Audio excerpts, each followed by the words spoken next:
welcome to this episode of the Foundry Fireside. My name is Luis Lopez, and I'm an intern on the Foundry's communications teams. Today, I will be chatting with one of the Foundry's postdocs, Guangzhao Chen. Welcome, Zhao. Could you please introduce yourself? Hi, Lewis. Thanks for inviting me. I'm Guangzhao Chen, a postdoc in the Foundry's Theory Group. I earned my PhD in material science at Oxford in 2024, and I joined the Foundry this February. So, to begin this interview, could you give me a quick overview of your research? Sure. Um, my work mainly focused on simulating envy centers in diamonds. My project is in the ATAP divisions, and I collaborate closely with experimental group. Specifically, I calculate the spin electronics properties of envy centers in diamond to explain existing experimental data and predict future results. I saw the term color centers in your work. Could you explain that in a way where anyone could understand? Yeah, sure. So a color center is a defective structure that exists in a crystal lattice. So as we all know, in a crystal, the atoms are arranged in a repeating patterns. When imperfections form, that they will create a color center. So this kind of defective structure can trap electrons locally, thereby absorbing light in the visible wavelength. That's the reason why some diamonds are not perfectly transparent, but appear yellow or blue. Which quantum application excites you the most? Computing, sensing, or communication?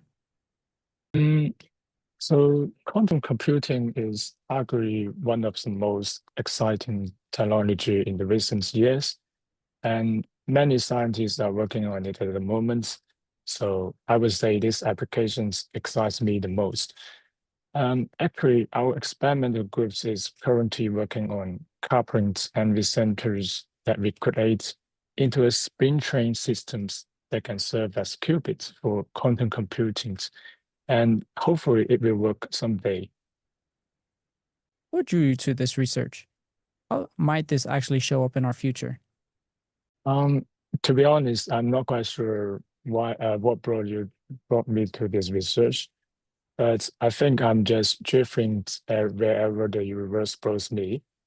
Um, in my opinion, quantum technology have many potential applications such as travel and mobility, privacy and payments, etc.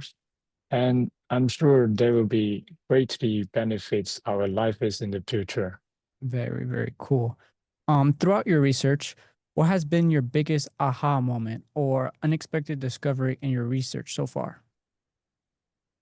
Okay. Um, since I only do the simulations work, the most exciting moments come when they help interpret some experimental results. So, for example, during my PhD's results, I combined the machine learning's interatomic potentials and density functional theory to investigate the structural dynamics of envy centers formations in diamond. And this research provides meaningful insights into the photoluminescent signal that we observed in the lab. And I think this is very helpful for the experiments and very important for me. I noticed that you said you use something called simulations in your research. Why are they so important? And what do they do to help you discover? Um, Simulations are important because they not only provide theoretical support for experimental results, but also generate preliminary predictions that can actually help guide the future's experiments. And this bidirection, bidirectional effects can actually help us better understand and explore previous unknown phenomena. Um, what's the biggest misconception people have about quantum physics or quantum computing? Um, that's a good question. People always ask me, what is quantum computers and will they replace the classical ones in the future? So, from my perspective, the quantum computer is not a tool, one that is better handling certain specific problems, such as quantum molecule simulation, stuff like that. However, in most everyday tasks, the classical computer remains more efficient and reliable.